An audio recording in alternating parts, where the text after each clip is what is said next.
Hello and welcome to Morning Brew from Liverpool. We're in Scouseville today, so we've gone from Durham to Brighton to Liverpool. Now we're here. My name is Graham Hughes. You are watching Morning Brew on Politics Social. It is Monday, the 26th of May, 2025. It's a bank holiday.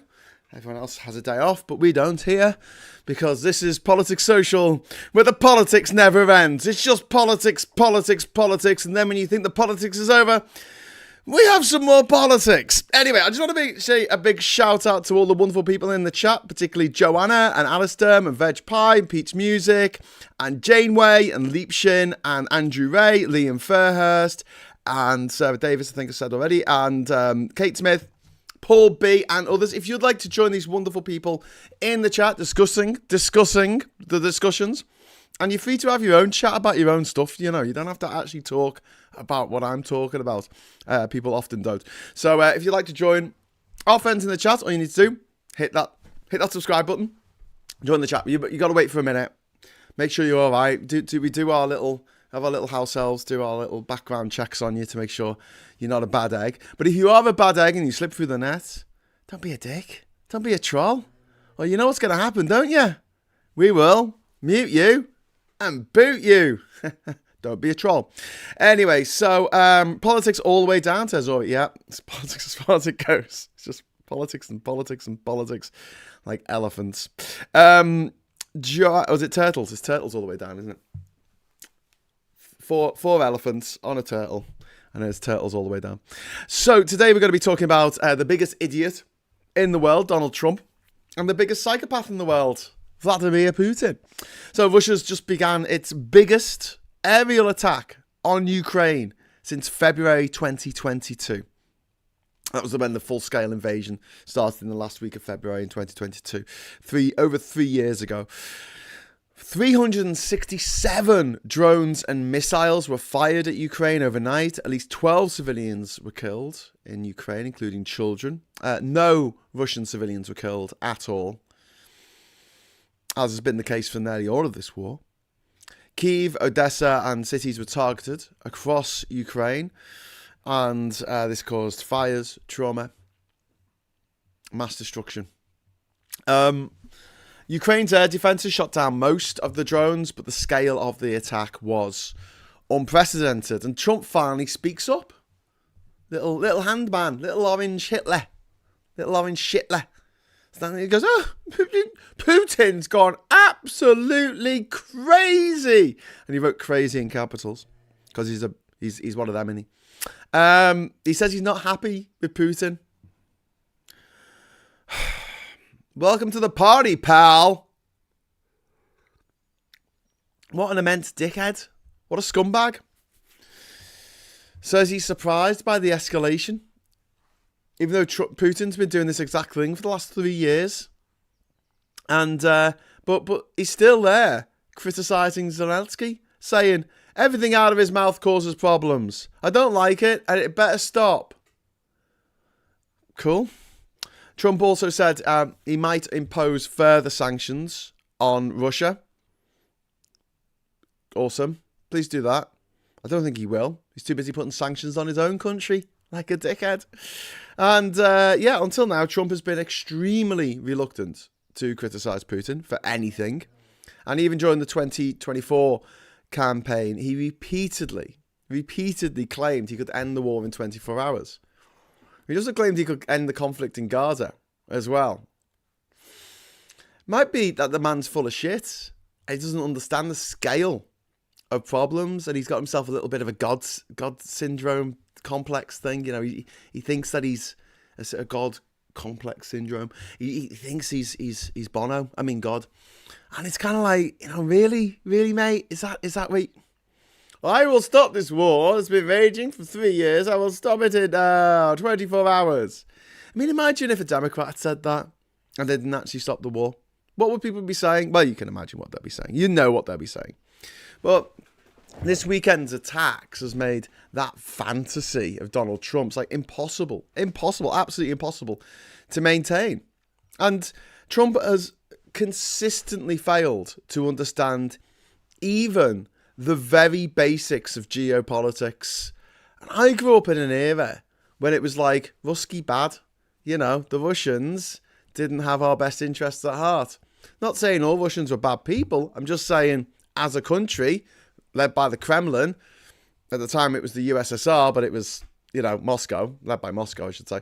The Muscovites have never, ever in history particularly had the rest of Europe's best interests at heart. Even when they were on our side in World War One, because that was more to do with territorial expansion and opportunism, until it went horribly wrong for the Tsar. In World War Two, again, it was about expansionism. They were like, oh, hang on, so if we beat the Nazis, we can expand the USSR, we can expand the sphere of influence of Moscow all the way across half of Germany. We'll take Hungary, Czechoslovakia, Poland, Romania, Hungary, Moldova. And that was part of the Soviet Union, wasn't it? We'll take half of Europe and we'll make everyone's life a fucking misery. Because that's what they did. Got to understand. Go read some books about what it was like to live under the Stasi in East Germany. It was horrible. Go watch The Lives of Others. It's a great film. But would you like to live like that? Having to hide a typewriter in case the police come and kick your door down and send you off to a bloody gulag in Siberia for the crime of owning a laptop. It's the way Trump wants to go, you know? Trump believes that diplomacy is about flattery and spectacle because that's what he likes. He doesn't understand how you get people to do what you want them to do. The only way he understands that is by being a bully, because he's a bully. And as a result, he surrounds himself with incompetent people who allow themselves to be bullied. And he's not surrounded by the best. He's not getting the best advice by any stretch of the imagination. And, you know, I kind of humorously say I'm grateful to America for being the second country in the world to voluntarily impose economic sanctions on itself. But at the same time, it's kind of heartbreaking to see what's happening. He's got his big, beautiful bill going through Congress at the moment. It's past the lower chamber. It's past the House of Representatives. And now it's up there. It's up at the Senate. It'll probably get through the Senate as well. I believe that it's been bundled in with a finance bill so they can't use the filibuster to stop it working. Trump will sign it into law, and over 1 million people are going to lose their Medicaid and Medicare. And so you're going to have old people on the streets in America. You mark my words, watch this back in a couple of years' time. You're going to have old people on the streets with dementia, with cancer, with all kinds of ailments living on the streets in America because there'll be nowhere for them to go. And did you know, a little fun thing for the boomers have put in place, not all boomers, in some states in America, is that if you have a family member who is need of 24-hour care, the state can force you to take care of them in your own home. So just imagine you've got a tiny little house, one up, one down, something like that, and you've got 2 kids, and you barely got enough space for yourself. And then along comes your racist granddad, and you've got to look after him by law. That's the situation in America. So there's going to be families that are already in poverty, and their situation's made even worse because one of the earners in the family will have to stay home and look after Gramps, who they haven't spoken to in 20 years because he was horrible to them, may have abused them. I don't know. Law doesn't take that into account, doesn't care. So you can just get this straight. You can be an abusive fuck to your own kids, and then when you're old, they have to look after you and they have to pay for all your food, all your dietary requirements. Oh, and all your medicine. Yeah, that's the law. Certain states in America. So you're going to have people who are going to jail because they don't want to look after their dad. What a great system. What a great system. If you're hearing someone muttering in the background, that's actually my dad, who I'm looking after. Oh, no, Dad, looking after you. Yeah. But, I'm not...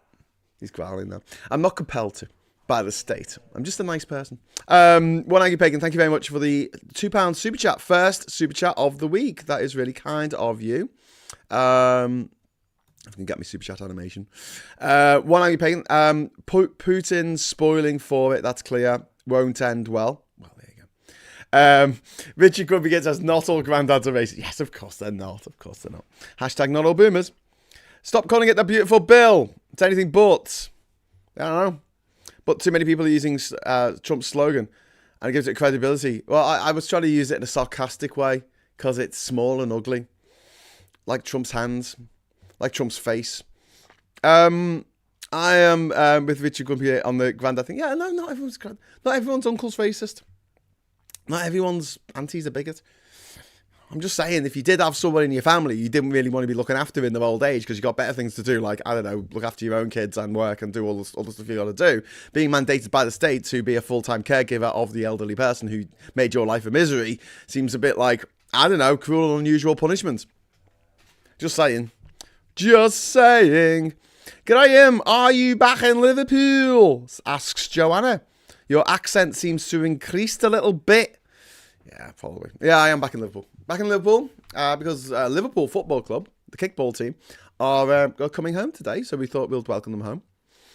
I'm not that arse, but I like a party. What can I say? I like a party.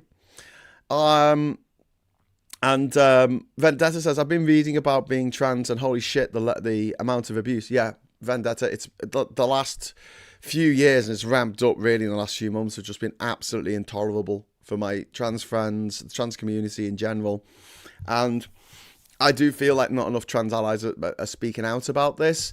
After the Supreme Court decision in April, more people were speaking up, and people who had never really done a debate or brought it up on their podcast before were actually talking about it. But that's kind of died away again now, and we really need to be ramping that up because things are getting worse, and we need to nip it in the bud. We need to nip this transparent transphobia in the bud. Vendetta, see my earlier message. Do I have to? I can't find it. There's loads of messages. Look, I'll have to sit here quietly reading the messages. I can't. Graham is the party badger. You knows it. And we're getting loads of trans flags from Alistair and Elle and Ori. And Liam says, my trans friends are some of the most beautiful, kind souls I've ever met. Yeah, absolutely. Absolutely. Like, why anyone has a problem with trans people is beyond me. It's just the same people who would have attacked someone for behaving gay in the 1980s, you know, chasing down the street, throw stones at them and stuff. That's the same sort of mentality you have now. It's an excuse to be horrible to people, and some people get off on it. J.K. Rowling in particular, richest author in the world. She can't just go and live her life and have a good time. She has to make other people's lives a misery in order for her to, I don't know, get her kicks. Anyway, so, Trump. Back to Trump. Don't really want to talk about Trump, but it's bank holiday here in the UK. Not much is happening. I don't think Parliament's in today. Trump believes he's like this master negotiator, but he's got no sense of strategy or consequences. He's someone for whom like nothing has ever mattered. Nothing that scumbag has ever done in his life has ever met with any serious consequences. He has raped women. He's sexually abused minors. He was busy mates with America's most notorious paedophile. Like, who he possibly had killed in a jail. We don't know. No one does an investigation into that, do they? But Hunter Biden's laptop, we need to know about that. The corruption of the Trump family crime syndicate now is just absolutely off the charts. They've made $3 billion this year so far. $3 billion, with a B, dollars out of their grift this year. And last week, this is hilarious, they had a Trump dinner, right? And all these crypto bros turned up, and they paid like hundreds of thousands of dollars to go to this Trump dinner with Donald Trump. They thought they were going to sit around a table with Donald Trump and eat nice food, right? So they go to, I think it's Mar-a-Lago. Trump helicopters in on Marine Force One. Do you know what? We'll talk about the day that it happens. Can I just make a prediction? I think that a pilot is just going to go, fuck it. That's what I reckon. That's why I reckon it's going to happen. Anyway, so he turned up on Marine Force 1. And he stayed for about 10 minutes. He did like one of his crap speeches that he made. Probably wibbled on about, I don't know, sharks and electricity or something. And then he pissed off. And all the tech bros, and they were all bros, were left in the room. And the meal, like there was an Instagram picture of the meal, and it looked fucking awful. It looked like proper airline food. In fact, it made airline food look good. And you got to understand, these dickheads are paid hundreds of thousands of dollars for this by buying Trump's crypto shit. There's a sucker born every minute. I just wish I knew more rich suckers so I could just take all the money off them and just pretend I'm going to do something and then go, no, I changed my mind. Do the absolute bare minimum. And what's quite funny is a lot of people sold their Trump stock during the meal because, like, you know, they only bought it so they could have a meal with Trump. And he just turned up at the beginning, made a quick speech and then pissed off. Went off to play golf or something. Yeah, and it was all men. There were no women there at all. There were no women. And apparently, like, all the tech bros all hate each other because they're all, like, a little bit sad. Hilarious. It was his golf club in Virginia, says Diz, was it? Chip. Did you see Marco Rubio's response when he was asked about the children who died directly because he stopped food aid? His response was pure WWF sports response. Yeah, they think it's WrestleMania. They think it's all a game. They don't care about the suffering that they're causing. They do not care. The price of doing business with Trump. Yeah. I mean, all the billionaires are doing this so they can pay a bit less tax. They got more money than you can spend in a lifetime and they want to pay less tax. There is something horrifically wrong with billionaires. There's something horrifically wrong with these people, and I think they need to go. That's all I want to say on that. I think they need to go. So, yeah. Trump in the past has praised Putin for being strong, and he's refused to believe CIA intelligence over Russian propaganda in 2016, where there was obvious clear interference in their election, also in our Ford referendum over here. And he said he trusted Putin more than the CIA. I mean, there's dickheads, and then there's dickheads. And he's repeatedly expressed admiration for other strong men such as Kim Jong-un and Xi Jinping and Erdogan and, of course, Putin. And the thing is, Putin is a psychopathic despot. He just is. He's responsible for the invasion of Ukraine, and he's responsible for the invasion of Georgia, which no one really talks about these days, but he was.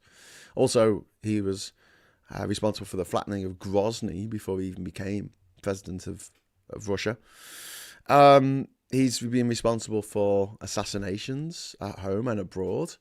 And also, he's not just political repression at home, but locking up his adversaries, murdering them at Novichok, and also carrying out two of the most horrific attacks against civilians in the West. First of all, the shooting down of MH17, the Malaysian Airways jet, with 200 people on board, murdering all of them, men, women and children. But also, he sanctioned a couple of agents to come over here, Russian agents, to try and murder the Skripals on British soil. But in the end, ended up murdering Dawn Sturgis, a British woman on British soil who had done nothing wrong, and they murdered her and got away with it. And who was the foreign minister at the time? Boris Johnson, big mates with the Russians. What did he do 2 weeks later? Went to a fucking orgy in Italy. And people make excuses for him. People make excuses for Trump. They go, oh, he's really clever, you know. How can he not be clever? He's made all this money. And I'm like, he's just rich. You don't have to be clever if you're rich, because you can always get people on side because they think they're going to get something out of it. And Trump's a crook who's never faced any consequences for his actions ever in his entire life. His companies go bankrupt all the time. He doesn't suffer. He's not out on the streets. Like the guys at the end of trading places, he'll be all right. He just lend more money from the Russians or lend more money from this dodgy crypto bros throwing money at him. Oh, we love you, Trump. Yay, crypto. And people who are into crypto have got a gambling addiction. They've got a gambling addiction, and that's it. And that's why they're not that arse when they lose all their life savings. In the same way that someone who gambles isn't that arse when they lose their life savings. Because they're like, well, it was the thrill of the chase, wasn't it? You play for the game. Yeah. Anyway. Putin has also bombed maternity hospitals. He's bombed apartment blocks. He's bombed power stations, train stations, civilian train stations. He's bombed them. He's committed repeated war crimes. The Bucha massacre is one of the most horrific crimes against humanity in the 21st century. And it's been the worst crime against humanity in Europe since the 90s, since the conflict in Bosnia and then subsequently in Kosovo. And then you've got the Mariupol siege, when so many civilians were killed, murdered, massacred by the Russian troops, and also the bombings in Kharkiv as well.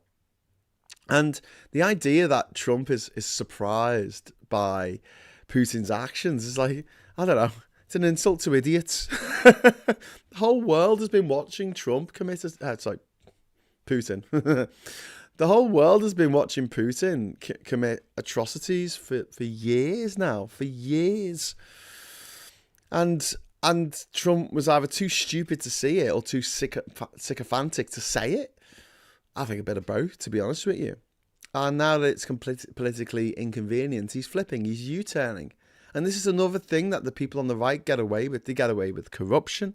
They get away with sexual assault. They literally get away with murder. They get away with, I don't know, causing an insurrection against their parliament building in which 150 police officers were injured. Police officer got his head stamped on, got fucking tasered, been on the ground, tasered, screaming out by these bastards, and Trump's pardoned them all. 9 people died. 9 people died as a result of that. 3 million in damage to the Capitol. They smeared their own shit on the walls. They smeared their own shit on the walls of the Capitol building. And Trump's like, yeah, let them off. Imagine if Antifa had done that. Imagine if Black Lives Matter had done that. Imagine if Just Stop Oil had done that. There would have been public executions. It would have been like that bit in Game of Thrones where they crucify all the money people in the city. It would have been horrific. Russia's war in Ukraine didn't begin 3 years ago. It began 11 years ago. 11 years ago when they invaded Crimea and annexed it, and they took a big chunk of the Donbass region, backed by fake referenda and Russian troops without insignias, the famous little green men. And eastern Ukraine's been a war zone ever since. And Putin's justification for his full-scale invasion in 2022 was the denazification of Ukraine. This parliamentary democracy, presidential democracy, with a parliament and a president and elections. But it wasn't the election that he wanted. It wasn't the election result he wanted. And so Putin, who acts and behaves more like the Nazis than anybody else, he's there going, nah, not having this. Not having these Nazis. That's my job. When we talk about war crimes, something else that's also forgotten about a lot is just how many tens of thousands of children from eastern Ukraine have been kidnapped and forced to grow up with Russian families, who've been forced to adopt them. And those kids, many of them are being abused right now, being terrorized by their adoptive parents, their Russian parents, who are trying to teach them how to be Russian and teach them how to hate Ukraine. I mean, he also said Putin also said he wanted to protect Russian speakers, which is just mind-blowing. Could you imagine if we invaded America because there's English speakers there? Like, what kind of justification is that? It's just madness, isn't it? Or what if What if France decided there's lots of French people living in London, so they're going to invade to protect them? What if the Mexicans decided to invade the southern USA? On the grounds there's lots of people there who speak Mexican, and that they need to get rid of the Nazis down in Texas and New Mexico. There are Nazis there. Can't argue with that. And the real reasons why he did it wasn't to stop NATO expansionism. I mean, NATO's got bigger. Finland and Sweden have joined NATO in the last couple of years. It's got bigger, and now instead of having like a little bit of a border between NATO and Russia, now it's got a hell of a big border going all the way down from the north of Finland all the way down to the Baltic Sea, neighbouring a NATO country. Brilliant. Well done, Vlad. The real reasons for this was insecurity, imperialism, and Putin's personal Nazi-esque ideology. His personal ideology of restoring the Russian Empire. And Trump, during his presidency and post-presidency, he enabled Putin every step of the way. He throws military aid to Ukraine to pressure Zelensky, which led to Trump's first impeachment. That was in his first term of office. He downplayed the threat of Russian aggression. And don't forget, when he made that beautiful phone call or perfect phone call or was that asking for an extra 11,000 votes? Can't remember. But he made a phone call to Zelensky back in, 2019, was it? And this money had already been appropriated by Congress, which is their right. So Congress, they do all of the financial side of things. And they'd already signed off on it and said, yes, we're going to give X amount of money to Ukraine to defend against Russia. And Trump said, I'm not going to give you that military aid unless you find me dirt on Hunter Biden's laptop. I want you to find dirt on my political rivals. Again, could you imagine if a Democrat had done that, or a Liberal, or someone in Labour had done that? It was just like, their feet wouldn't touch the ground. And yet these morons who vote for these dickheads, they don't care. They're like a doting mother's like, my kid's perfect. It doesn't do anything wrong. And we're like, they did murder a bunch of people with a hammer. Yeah, but he was always nice to me. It's like weirdos who declare their love to serial killers in jail. Do you remember that? It doesn't happen these days because there's no serial killers anymore, because it's hard to, the generation that just love to be serial killers are getting a bit old now, Not all boomers were serial killers, but oh my God. Just have a look at the graph of serial killers. It's like 70s, 80s, 90s. And turns the millennium. Goes off a cliff. Literally goes off. It's like none. Where did all the serial killers go? Good question. Worth asking. Hashtag not all boomers. But yes, Trump downplayed the threat of Russian aggression, and he pulled the US out of international alliances, and he's constantly undermined and therefore weakened NATO.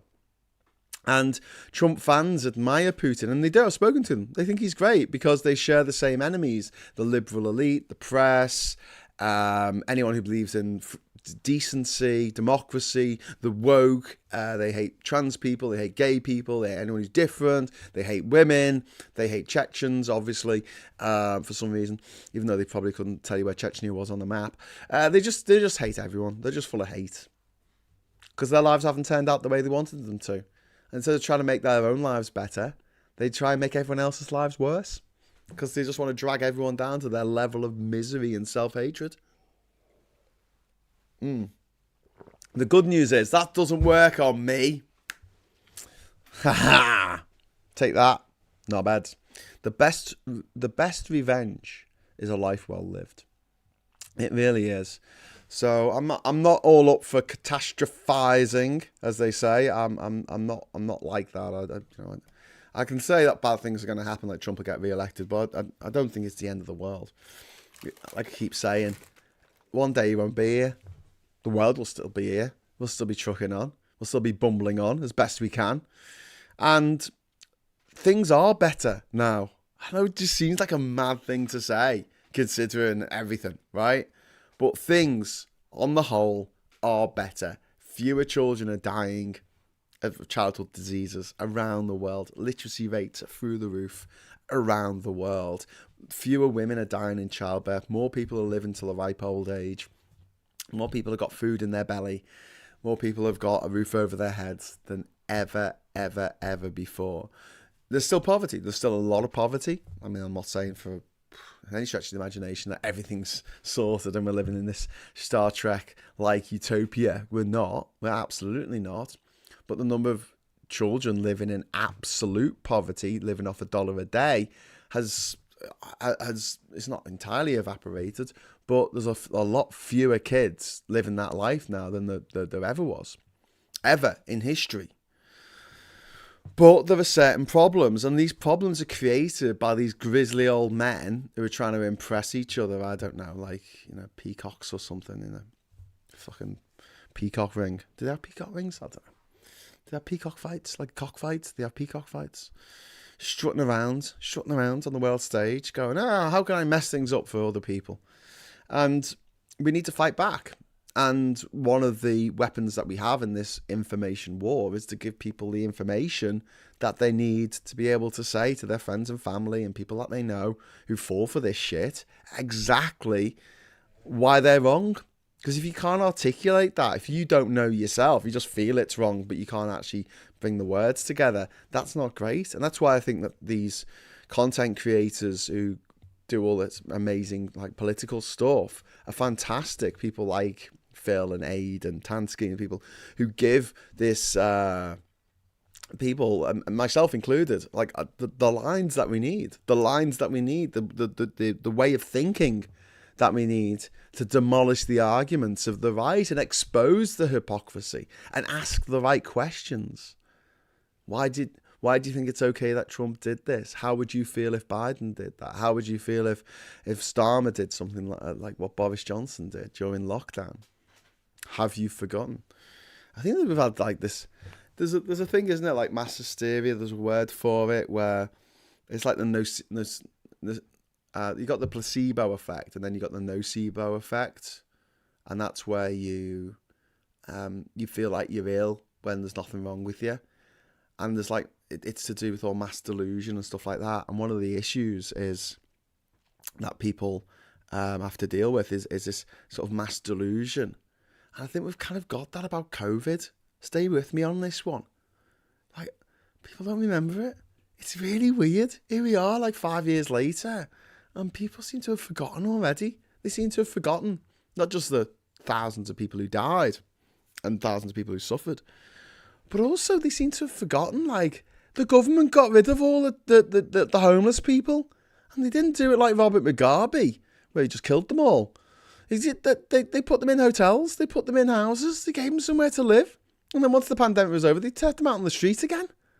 We had, for a good few, like a year or so, and once the pandemic kicked in and before everyone was getting the vaccinations, we had more state intervention than ever before.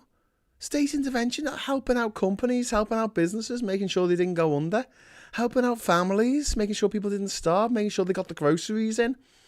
And I know that the Tories massively fucked up their whole response to COVID. But all around the world, governments got a lot more socialist, incredibly fast. So the money was there all along. And then when people say to you, when you talk about something like universal basic income, and they go, how are you going to pay for it? It's the first question you always get asked.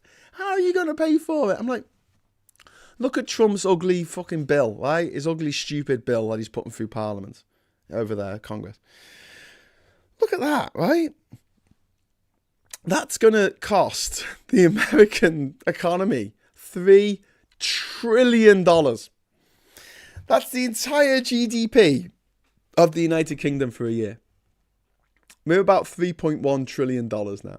Like, where's that money? Where is it? Like, seriously, where'd you get that money from? So when people go, oh, you couldn't afford it, they wouldn't. It wouldn't. And also, instead of it being tax breaks for the super wealthy, you'll just buy a yacht and fuck off to Monaco and do loads of cocaine with the money that they're saved. The people who get that money will spend it in America. That's the thing about... we talked about austerity before, why it doesn't work. It's because people don't spend money, and for an economy to work, you've got to have transactions, you've got to have money going back and forth, you've got to have liquidity in the market. If everyone's saving, if everyone's stuffing the mattress or the mantle, the cabbage clock on the mantelpiece full of used fivers, that's doing nothing for the economy. That's doing nothing for the economy at all. It's better that people spend money. I thought COVID was a real wake-up call. I do as well, Billy. It showed us how the world could be. It showed us that the problems that we face are not insurmountable. And when governments say, oh, we haven't got the money for that. Oh, how can we possibly do that? We haven't got the money for that. They're fucking lying. They're absolutely full of shit. Oh, we're going to save a little bit here. We're going to save a little bit there. Let's go after the disabled people. Hey! That'll learn them. Madness. Anyway, Toyota Corolla, thank you very much for the $20 US. That is very kind of you. I'm going to get the super chat animation working. There you go. Thank you. For the love of God, take it from America, please vote out reform. Don't use our dumpster fire here as a government model. We're lucky he's too stupid to become a fully dictator. Enjoying the content here from Sacramento, California. Oh, Sacramento. Love a bit of Sacramento. Welcome. Thank you very much. That's very kind of you. Thank you very much for the support. I'm going to just do a quick, because it's bank holiday, and you know, I'm here with my family and Cat's family and stuff, and I'm going to be going to see the parade today. I should be meeting up with my cousins and some friends of mine and stuff like that. So I probably won't be able to do stateside tonight. I might do it. Just depends how things work out. But since I might not be doing stateside, I'm going to just put a quick thing for. I'll wibble on a bit. I'll wibble on a bit. There you go. Start goal. Okay, so I've just done a little thing there for the super chat goal. So it's 5 super chats at any colour, and I will continue talking on past 10 o'clock. Vendetta, says Billy Kershaw. There was a TV documentary donkeys ago. I remember watching it. Transition to male. They even showed the penis. Does anyone else remember? I wouldn't have watched that. I'm really queasy about any kind of operations. I'm not good with it. I'm really not. But that's just me. Even when it's me, even when, you know, like if I give blood or I get like a vaccination, I've had lots of vaccinations, I can't look at the needle going in. I've got to sort of look the other way. I can't. Just, yeah, I get a bit funny about it. I don't know. Some of us do. Don't hate us. Uri, thank you very much for the £5 super chat. That's very, very kind of you. And you say, putting some money in before I have to go out. Take care, everyone. Oh, thank you, Uri. That is really very kind of you. And also, Paul. Oh, I did the subscribe thing rather than the super chat thing. What am I doing? There you go, super chat. Thank you. And then we've got Paula Thomas, the £5 super chat. Thank you. Austerity is a self-defeating idea. Get yourself a copy of Mark Blythe's book, Austerity, The History of a Dangerous Idea. Yeah, it's ridiculous. It's an idiotic thing to do. Impoverishing your own people to save money. It's because a lot of these chancellors and chancellors and dickheads who get into positions of power in this country and other countries, they have a very simplistic view of the economy, and they think that it's just like a household budget, and it's not. It's not like a household budget. Please don't think of it like that. Like it's the porcelain chicken in bread where they all just put the money in, and that's the money for the week. You know, it's not like that. Sarah Davis, thank you very much. Keep talking, says Sarah Davis. I know you're Welsh, but can I say that in a kind of like Cockney gangster voice? I could go, keep talking. Oh no, this is good. Keep talking. Thank you very much, Sarah. That's very kind of you. Julia Grant documentary was the first one. Hard watch, but she was a trans hero. It's from Janeway. And also, Martin, with you on the operation things, blood, etc. Doesn't bother me. Just surgical procedures. Yeah, I don't know. It's just one of those things, isn't it? And it could be. I don't know. I just get a bit queasy. I wish I didn't. I wish I wasn't that arsed about it. But yeah, anything like that. I don't, even if it's me, I kind of... Also, I can't bear to see someone touch their own eyeball. I can't bear to see it. I had a friend of mine, dear friend of mine, who in university, always, if she had like an itchy eye, like I'll rub my eye like this, like touching the eyelid above my eye, right? She would actually touch her eyeball, and honestly, it would make me go. And I wear contact lenses, not very often nowadays. I just wear glasses, but I couldn't look at myself putting in the contact lenses, which made it very difficult to put the damn contact lenses in, because I couldn't bear seeing someone touch their own eyeball. Even me, it just made me go, ooh, ooh, ooh. I don't know why, just, just the way it is. In the end, I found a video of the procedure on YouTube. I want to know what they had done. It's fascinating to watch, says Joanna. Graham, are you related to Opie Hughes from the now cancelled Opie and Anthony show in America? No. I'm related to Howard Hughes. He left me all his money in as well. Way of the future, he kept saying. Way of the future. Way of the future. My Uncle Howie. Oh, what a dude. What a dude he was with his spruce moose. Get in, Smithers. So back to Putin, Trump, and all this shit. Let's get this out of the way. So Trump has he's delayed. His delayed condemnation is kind of like a bit meaningless without action. He still refuses to send full-scale aid to Ukraine. He continues to sow distrust of Ukraine to his MAGA base. Like, he slagged off Putin, but then he tried to backpedal and go, well, actually, Zelensky is just as bad if you think about it. I don't know why. He keeps saying mean things about Putin, and you're like, yeah, I've got an idea why he might do that. And it actually, Trump acts like he's a neutral party when actually, come on, he's knee deep in appeasement. Do you remember Theresa the Appeaser when we're talking about Theresa May appeasing the bloody Brexiters? Theresa the Appeaser. And this is about more than Ukraine. This is about the struggle between authoritarianism, which is unnatural, and democracy, which is more natural. And Trump is not, repeat, not on the side of democracy. But authoritarianism, fascism, it's brittle. It breaks. You only need a few people to pull it apart. You've got to keep vigilant all the time. Keep an eye on all of your citizens, what they're doing all of the time. And it goes against the spirit of human nature. We do not like to feel like we have no say in the matter at all. We can complain that we have no say in the matter in this country, but let's face it, we can leave comments, we can make YouTube videos, we can write to the newspapers, we can write to our MPs. We're allowed to do that. We're allowed to go to Speaker's Corner in bloody Hyde Park if we want to and talk a load of bollocks all day about aliens coming from Mars and building the pyramids. We're allowed to do that without the government arresting us without charge and throwing us in a gulag, sending us off to Siberia to freeze to death in a horrible little cage, or El Salvador. And people don't put up with it for very long. Fascism does come, but then it goes. And everywhere in the world that's ever had an authoritarian leader has, at some point, got rid of them. Even like North Korea, you think like North Korea, well, they had authoritarian leaders back in the past, and they got rid of them after a while. And before it was North Korea, before it was, But, it's just an unnatural way of managing society. And that's what these politicians who get these delusions of grandeur just don't seem to comprehend. They are just managers of everyday life. That's all they are. In your country, they're just trying to make things, the trains to run on time, the ships to come in and go out. That's their job. That's their job. Just get all that working. We don't need you to come in and tell us what we're allowed to do with our own bodies.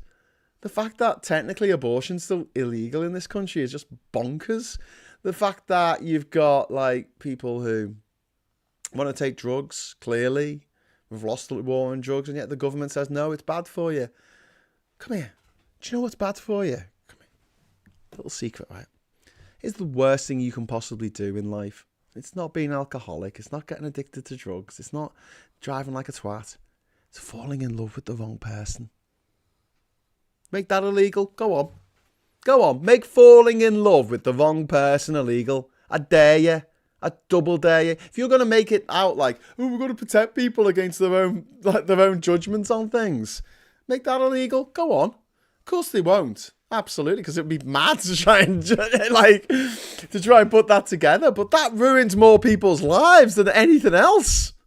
It really does. So how about giving us a bit of autonomy and saying, well, look, if you're doing it with your own body and you're not hurting anyone, then go with God, my friend, my child.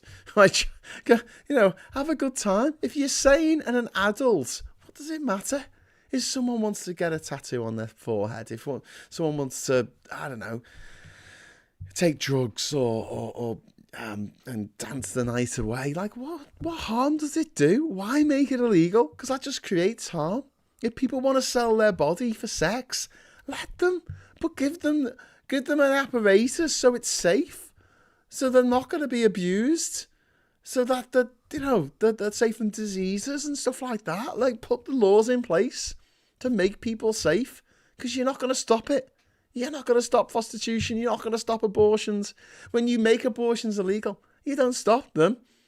You just stop the safe ones. That's all. They'll still happen. And here's what pisses me off.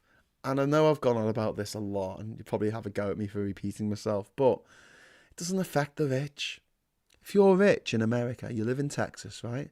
And your 13-year-old daughter is sexually assaulted and she ends up pregnant, right?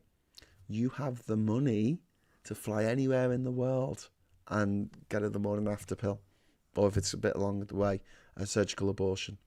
You have the money to do that. If you grow up in poverty in Texas, you don't. Again, it's one of these things that the rich totally want to make the rest of us, we have to conform to this, but they don't. They get to opt out. We don't get to opt out. And all I want is a level playing field where if the rich get to opt out from it, if the rich get to opt out from paying taxes, well, then that's fine. The rest of us get to opt out as well, eh?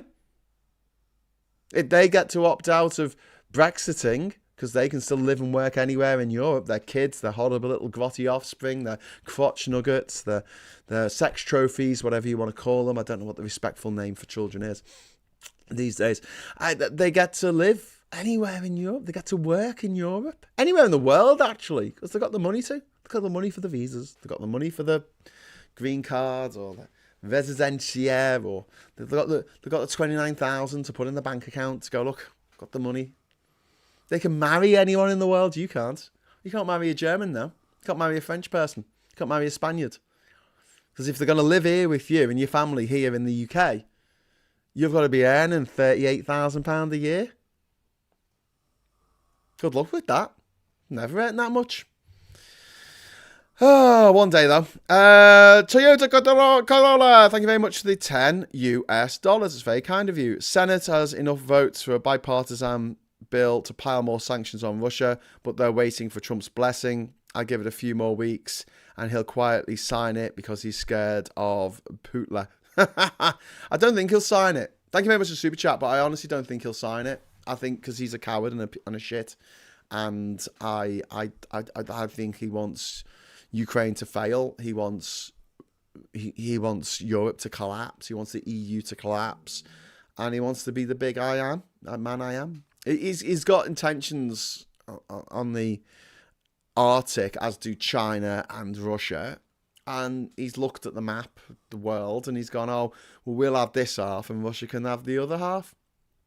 And the half that comprises the American half would require Canada and Greenland, which is why, where does he want to invade? Canada and Greenland. But he's just joking. It's just the way he is, you know. He's not serious about it. Indeed. Thank you very much for the €5. That's very kind of you. Guten Morgen, Graham. Thank you. That is very kind. Good morning to you too. And then we've got, just to hear Graham talk a bit more, says Alistair. Oh, thank you. Thank you. I'm on my laptop, so I don't actually have things set up for tomorrow's papers today. But what I could do is try and get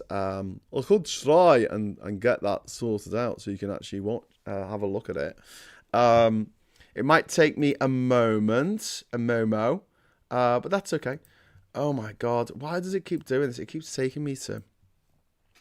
It keeps taking me to the wrong bloody place. So what do I need to do now? I need to go to... need to go add, and I need to go to browse. No, I don't want to add browser, do I? Window capture, that's it. And then I need to go to tomorrow's papers today. Ha-ha! Ha-ha! Cacao! Really don't have this set up properly, so this isn't going to be great. But I'll try my best. Why is it doing that? It's being a bit weird. Oh, there you go. There you go. Oh, that's almost lovely. You can't see what I'm doing, but I'm just sort of moving things about to make things work. Here we go. Right, you won't be able to see me. You ain't seen me, right? You ain't seen me. But I will tell you what. I'll see if I can be very, very clever. Hang on a sec. Maybe I can do this. I can copy that across. Ooh, this is exciting. And then I will duplicate that. And then go OK. Sorry, I'm really sorry. I know you're watching this going, Graham, what are you doing? You mad sparrow. But it will make sense. It will make sense when it all comes down to it, I'm sure. I hope. I don't know. Maybe. Maybe not. Maybe it'll make no sense at all. And then we will put me in there. And then if I go... Oh, hang on. If I go here and then put that there... Haha! Cacao. Oh, hang on. What? What is even happening right now? Need to move the window capture down. Oh! Now it's me and I'm very big. I just messed that up. Oh no! Oh no! I tried to fix something and I made it worse. Oh dear. Oh dear. Oh dear. Oh dear. I don't know what I've done now. I'm in so much trouble. I pressed Control Z to go backwards, and it seems to have messed absolutely everything up. Okay, listen, I'll just go to the papers. I was trying to make me appear on the screen at the same time, but sod it. All right. Before I do this, let's get rid of the papers. Papers, go away. Papers, go away. Right. Before I do this, I realise I have a couple of super chats. Come in. So we've got Kate Smith. Thank you very much for the £2 super chat. Very kind of you. Happy bank holiday, everyone. Happy bank holiday. It looks like it's a lovely day here in Liverpool. So hopefully it's lovely where you are as well. And also, Trip has just bought a a politics social gift membership for Helen Matthews Grout. You are now a member of the channel. Nice to have you. OBS challenges. Yes. It is just a little bit of a challenge to get it all right. I mean, normally when I'm at home, I've got two screens, so I can have the papers on one screen and the OBS on the other screen. But I can't do that here. It's all on the one screen on my laptop, so it's not quite what I want it to be, but you got to make the best of it. So if I just go here and then do that, and then hopefully if I press this button, hey, there you go. That kind of worked, didn't it? Kind of worked. You can't see me, but whatever. Then the mirror. First of all, Trump's silence did this. Vladimir Zelensky hit out at the US for failing to take on Russia after Vladimir Putin launched his biggest air raid of the war. Ukraine leader claims Putin emboldened as Russia launches heaviest air raid of war. Absolutely. We've got Labour's fuel U-turn in total chaos. Labour's enforced U-turn on taking vital winter fuel cash from millions of pensioners has now descended into what they call total chaos. There's a picture of Liz Hurley there, who's a Brexiter, so I don't like her. Go away. And then we've got Liverpool lift trophy and its joy for Chelsea and Newcastle, because even though Newcastle got beaten by Everton in the soccer ball, they got beaten in the soccer ball. It didn't matter because Aston Villa and someone else also got beaten as well. So they managed to go through to the Champions League, which is very exciting for the Tackhams. Also, the Mackhams, Sunderland, have just been just been elevated. They got promoted to the Premiership, so they're quite excited this weekend as well. We're back onto the Daily Fail now. We're going to have a look at them. I don't know why, we just have to. And as Brooklyn posts Spike a video and says he'll always take his wife's side, the Beckhams are now calling him the hostage. Okay, well, whatever.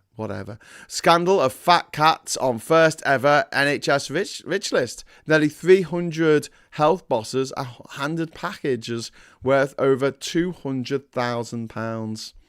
It's all right for some, innit?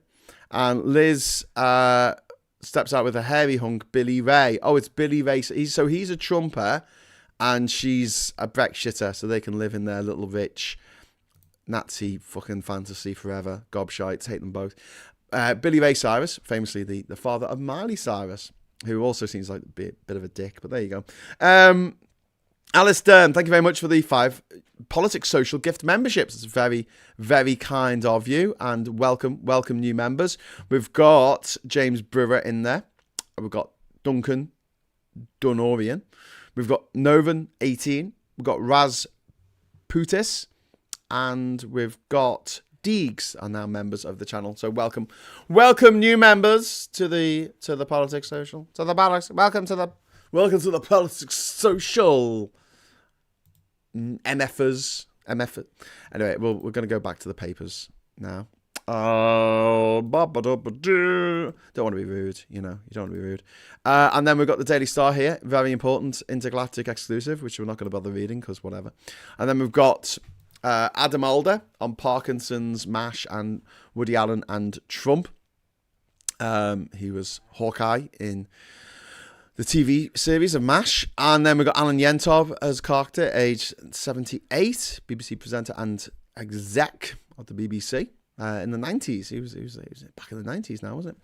Decades of failure to act on racism inquiries leaves UK in a doom loop. Study finds majority of report recommendations were never implemented. That doesn't come as much of a surprise. Kyiv condemns US silence after Russia carries out largest air attack of the conflict. And then the last goodbye. The doctor who lost 9 children in Gaza strike. Wow. In the early hours of Friday, as she did every day, Dr. Ala Al-Najjar said goodbye to her 10 children before leaving the house. Oh my God, that's such a horrible story. Fucking, how are we ever going to forgive? How are we ever going to forgive the Israelis for what they've done here? I don't think we can. I really don't think we can. We've got the Times here. Kosovo, next target to take Britain's small boat migrants. No, just set up a processing camp. Or not a facility, not a camp. Set up a processing facility in Calais and get back into the Dublin 3 agreement. We've also got ministers weigh delay to soften welfare cuts there. And then we've got 2 people and a third person. I don't really know who they are. But there you go. That's good. They're on the front. We've got the Financial Times over here with fucking this complete gobshite. This is Robert F. Kennedy Jr., who's a tit. Trimming fat, Kennedy takes on the food sector. He's a eugenicist who thinks that autistic people are no good for anything, apparently. Oil chiefs warn of end of shale boom as prices fall and OPEC boosts output. Oh, okay, whatever. SoftBank founder son floats idea of joint US-Japan sovereign wealth fund. Like that's going to happen in America. A sovereign wealth fund where they actually help people. Not going to happen.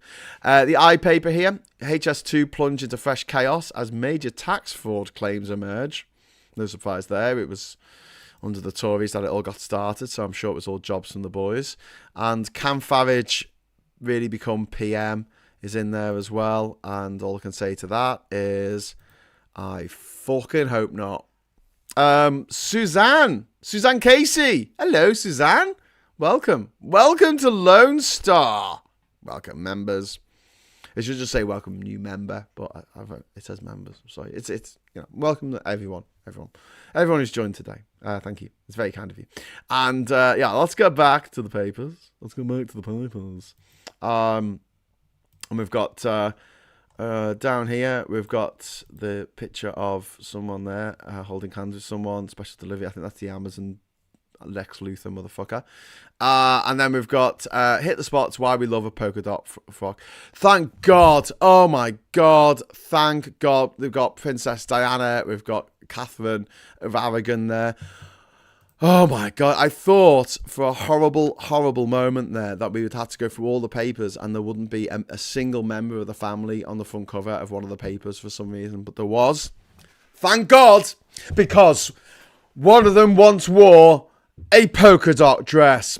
Front page news, ladies and gentlemen, someone from the family that we like to perv on at number 42 through our little night vision goggles, our weird little binoculars, you know, rubbing our legs. What are they doing? What are they doing? Ooh, ooh, ooh, ooh. They're wearing a polka dot. Ooh, a polka dot bikini. No, a dress. And it's polka dot. Oh, quick. Stop press. Hold the front page. Quick.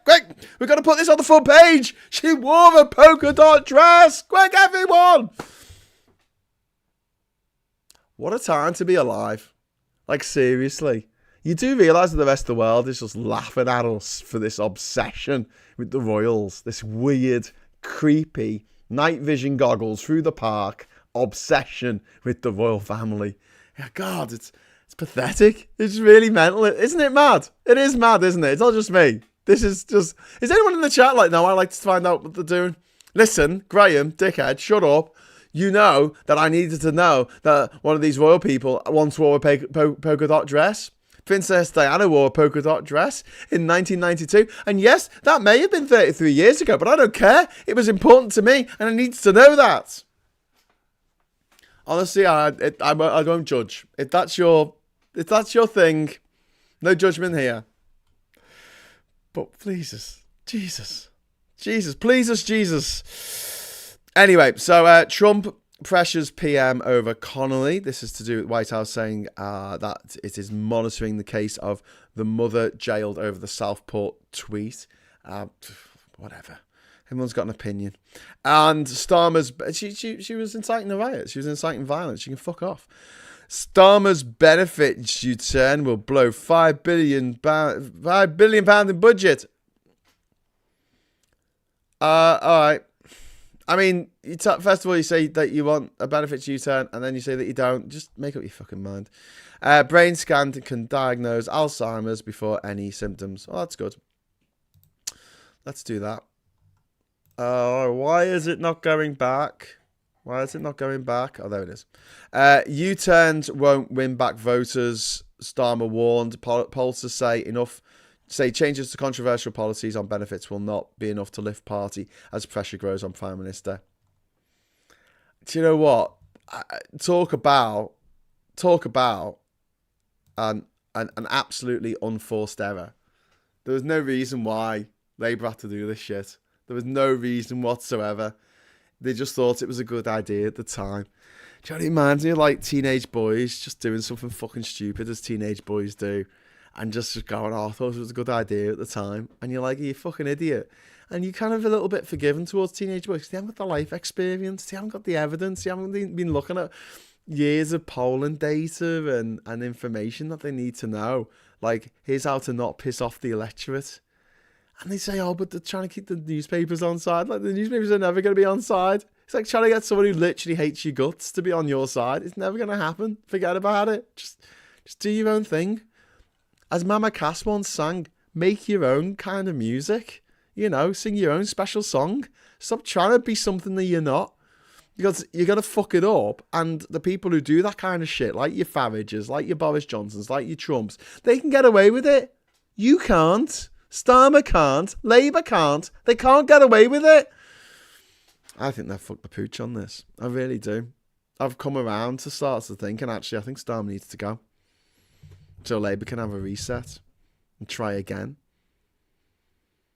You know, I really do blame Labour for fucking this up. And in the same way that I blame the Democrats more than anything for letting Trump back in.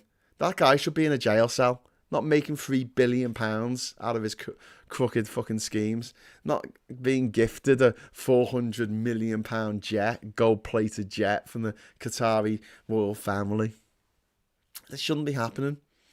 Biden should not have been in a position where he was going to run again. at his age, with his health problems. Like, no.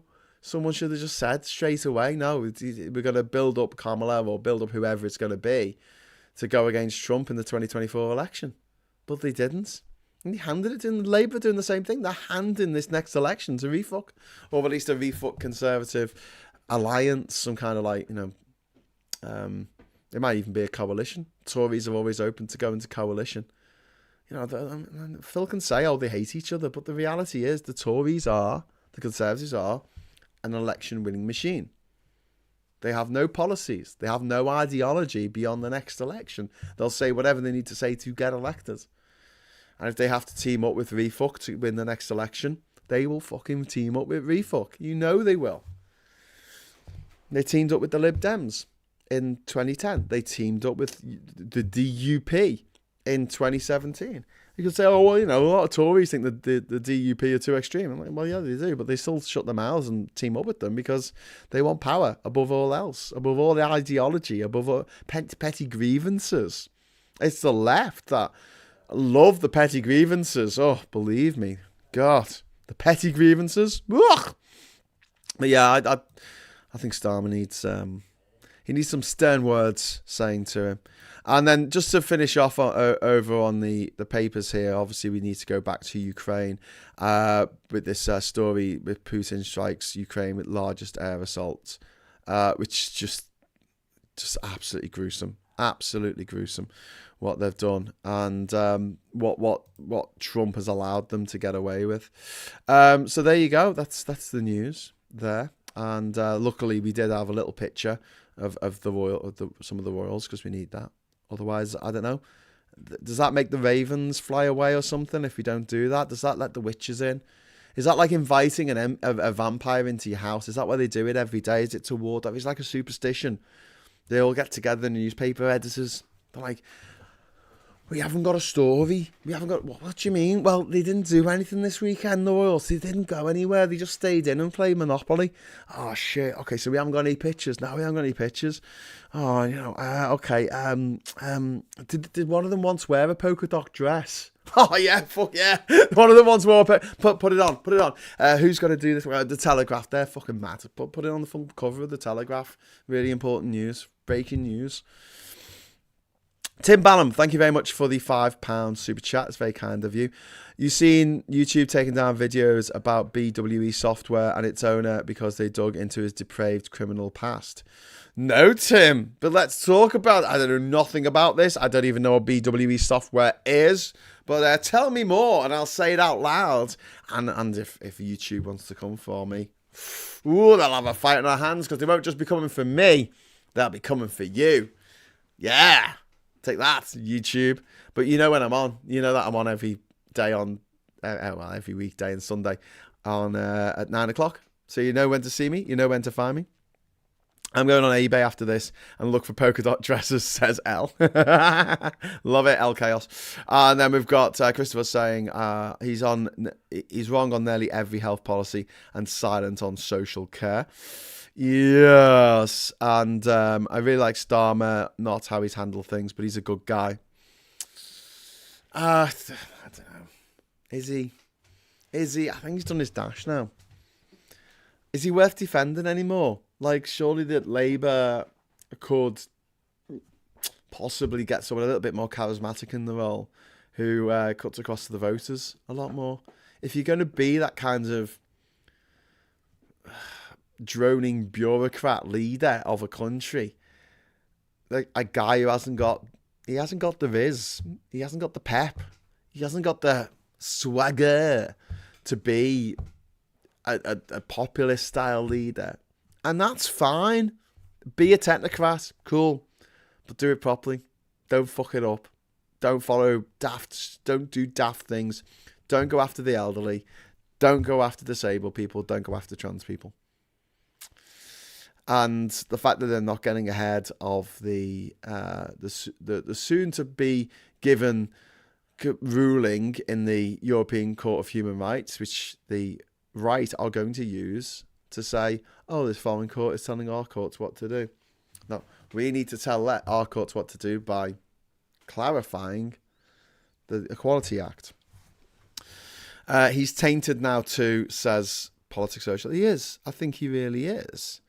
Yes, Dharma is worth defending. Do you really want Tory reform?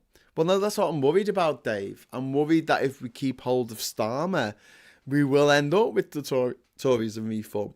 Because he's really not done himself any favours. We'll see. We've got 4 years. We'll see how it goes. Tim Ballum, just look at the Lewis Rosman videos. Okay, cool. I don't know who that is, but I'll look it up, Tim. I'll have a look. I think sometimes people think that I know more about stuff than I do. I'm like, there's a news story that's completely passed me by. I'm just like, but thanks anyway, Tim. I'll look into it. Katrina, thank you very much for the £10. It's very kind of you. Hi, Graham. When I had my mental breakdown, some of the questions they asked me was to determine if I was sane or were about the royal family. I still can't answer anything about them to this day. Well, they used to ask you who the prime minister was, and they stopped asking that in the last few years because we had a new prime minister every 2 weeks. Trip says all they needed to do is listen to the professionals. Instead, they ignore sound advice in favour of places like Cambridge Analytica, for example. Yeah, you're absolutely right. Whether I like him or not, he's not going to go as it's not going well for our communities. He's got to go. Oh, sorry, Sean. Whether I like him or not, he's got to go as it's not going well for our communities, but we don't want him to do the Tory stroke reform job. I don't know why that was so difficult for me to read. I didn't get a very good night's sleep last night. I kept waking up in the middle of the night. Dave says, Rhys Starmer being replaced. If it were to be done, 'tis best done quickly. But then that didn't work out for the Scottish King. True. If Starmer goes, he can take Streeting and Kendall with him. Yeah, Streeting's not done himself any favours. I don't think anyone likes him now. Server says, we need to know the people we vote in are the ones accountable and not the Cummings and McSweeneys who are unelected but seem to be pulling the strings. Yeah, and that's another criticism of what Labour have done in the last few years. It's just like, why are you letting them get away with it? You know, why are you not looking at what the polling is telling you? Like, I just, why aren't you looking at what people expect from you? And I don't know. I just find it a bit weird that Phil will go, oh, they're not a party of social justice. They're a party of looking after the workers. And I'm like, pretty sure they're a party of social justice. I mean, they were the party that legalised homosexuality in the 60s. They did that, not the Tories. They were the party that brought in civil unions between same-sex couples. They were the party that brought in the original Gender Recognition Act and also the Equalities Act. I mean, they brought in the NHS. If that's not social justice, I don't know what is. So I didn't really understand that. I don't understand that line of thinking. And it's not doing Labour any good whatsoever. And I think it's quite easy to blame the electorate and blame the voters and say, oh, they don't know what they're voting for and all this. And, you know, I make fun of Brexit voters myself. So, I mean, I'm not entirely innocent of this. But at the end of the day, you have to put across your policies in a way that makes sense to people, no matter where they are on the political spectrum. And maybe some people on the far left won't like it. Maybe some people on the far right won't like it. But at least they'll understand why you're doing it. But we don't bother to do that very much. We don't bother to explain why we're doing what we're doing. And I think one of the big issues that we have with a lot of politicians is they're just not straight talking. And it's painful to watch someone like Angela Rayner, who, left to her own devices, would just shoot from the hip and say what she really felt about stuff, feeling so constrained. Because they've obviously said to her, if you want to continue being Deputy Prime Minister, you've got to not talk about anything at all. You know, you've got to stick to the party line on everything. And it means that when she's being interviewed, like the interview yesterday, she just comes across as really cagey and evasive, not answering the questions properly. And I don't think it's a good look. I'd prefer to have people who seem to be honest, even when they're not, like Farage, Trump and Johnson are all very good at this, because they give a naturalistic sounding answer. They are evasive. They don't give you the answer that you want. They talk about whatever they want to talk about. They ignore the question a lot of the time. They attack the person who's asked the question and say that they're a nasty person who've asked a nasty question and all that kind of shit. All three of them have done that. But there's something of a feeling of shared humanity when people shoot from the hip rather than read off an auto cue. And it's the difference between AI and humans. It's the difference between AI pros and human pros. And you can tell. And I don't care how good AI seems to get at this stuff. I don't think it's ever going to replace humans in terms of being able to write great literature or make beautiful pictures, the kind that you want hanging up in your home. When photographs came along, everyone thought the portrait painters were going to go out of business, and they didn't, because people still wanted a portrait. It's just that everyone could have a portrait now because you just take a photo. When synthesizers came along in the 1980s, musicians thought, oh, that's it. There'll be no more violin players. Why would anyone pay someone to play the violin when you can just synthesize it on a keyboard? The problem was, and the problem still is, like, a violin sounds like a violin, and the synthesizer trying to pretend that it sounds like a violin sounds like a synthesizer trying to pretend it's a violin. And so I'm not as worried about AI as some other people are. I do think that it needs to be controlled, and we had a big conversation about that on Friday night, which I thought was interesting. But I'm somewhere in the middle of this. I think that we need to have good regulations come in. I think that any kind of AI-generated image needs to be watermarked, especially AI-created video. There needs to be rules in place about making video with somebody else's face on it, and that, will be illegal if you do that, and you get found with your hard drive full of that stuff, in the same way that if you downloads certain types of pornography, then you will go to jail if that's found on your computer. And there are ways of doing this. Like, if you think of someone who, okay, beforehand you could make it look like Forrest Gump met JFK, right? If you were Industrial Light and Magic or Wetter. But now you can't do that. Yeah, sorry, that everyone can do that. Everyone can make King Kong look photorealistic, let's say, right? But you still have to use AI servers, these big server centers that they have, in order to do that. So you have to use the internet. You couldn't do that on your home computer. You couldn't do that on your home laptop. And therefore, once you start using the internet to create this stuff, then there is a paper trail, a digital paper trail of the fact that you've used it to make this image of someone that you know and put it into a porno or something. And yeah, that should be flagged up, and then the police should knock on your door.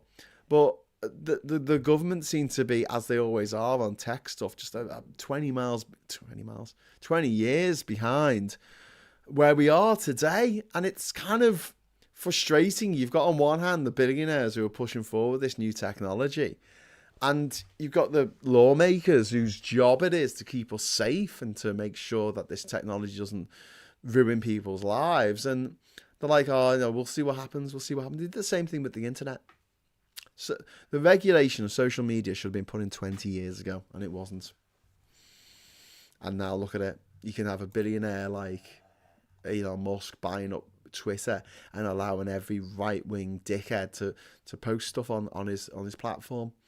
Your stories of people pretending to be 14-year-old boys and going on TikTok, and it takes half an hour for them to start getting this incredibly vile, misogynistic content. Yori, thank you very much for the £5 super chat. Morning, Graham. Hope you and Tan and the gang have recovered. A few too many small sweet sherries that night. Boosh, says Yori. We weren't drinking sherry. We were drinking beer and wine, feeling fine. But thank you so much for the super chat, mate. Really appreciate that. No, it was a good night. It was a good night. I know I know the debate got a little bit heated towards the end, but it's fine. It's fine. It's politics. What do you expect? It's politics. And we're all drinking. The only person who wasn't drinking was Mike, because he's getting treated for his cancer, and so he can't drink at the moment. And so he was the only sober one. But I had a really, really nice time. Next day, me and Tan and Mike had a little bit of adventure around Brighton. It's a beautiful little place. I love it. For all the seaside towns in Britain, Llandudno in Wales and Brighton in England, they're the best. Blackpool, fuck off. Skegness, you kidding me? Scarborough, yeah, no, make it stop. Make the bad man go away. Just saying. Social media companies should be treated as a publisher. They would then have to tackle the harmful content on their platforms if they want to avoid crippling fines. Yeah, Chrissy, I couldn't agree more. Mate. It's gone too far. It has gone way, way too far. And these billionaires are getting away with murder. And people are dying because of their platforms. And they're not being brought to justice for it. And they're interfering in our elections. They're interfering in our democracy. Foreign billionaires like Zuckerberg and Tusk and Jeff Bezos and all these creeps. They're interfering in our electoral processes. And it's being allowed to happen. Scotland meet up next, Graham, says Yuri. Well, Yuri, not Scotland, but we're going to do a Yorkshire meet up. So hopefully me and Femi, at the very least, and Ollie Bowler Hatman will be meeting up sometime in June. And then, yeah, maybe July, we could do an episode up in Scotland. It's pretty easy for me to get up to Edinburgh. So, yeah, if I can find a couple of people who want to talk Scottish politics, I'd love to do that. Brighton's nice. It is. It's lovely. I really like Brighton. If I didn't live in West London, I'd like to live in Brighton, says Veg Pie. Yeah, it's cool. You learn a lot from camping in bad weather, says Sean. You do indeed.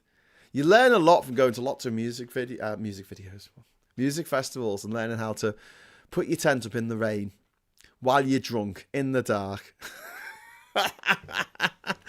in like, you know, you gotta do it as quickly as possible.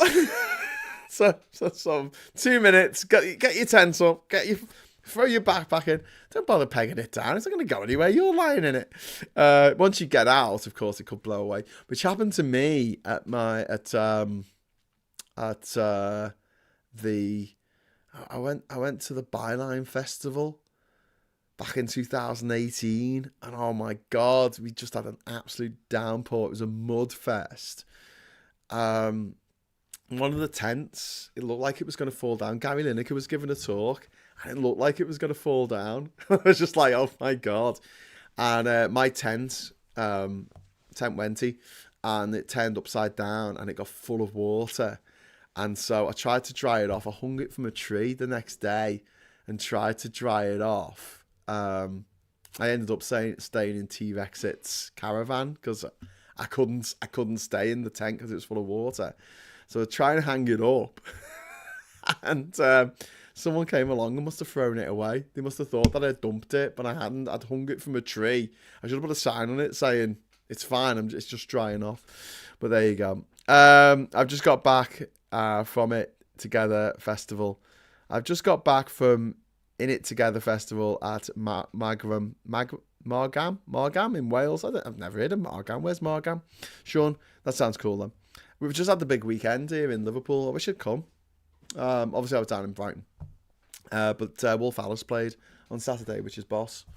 Tim, just the last super chat, I think, before I say sayonara, because I desperately need to make another cup of tea for myself. Thank you very much to Tim. Are Labour still using pages for some of their comms?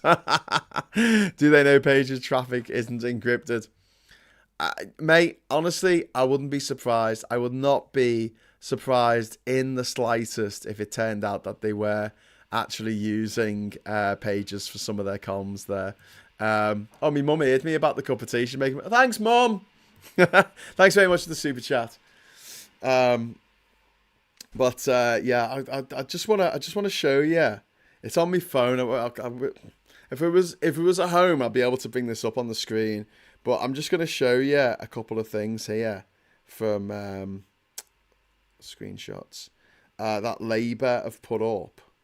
Oh, Jesus. Why is this not allowing me to show you what Labour... Oh well.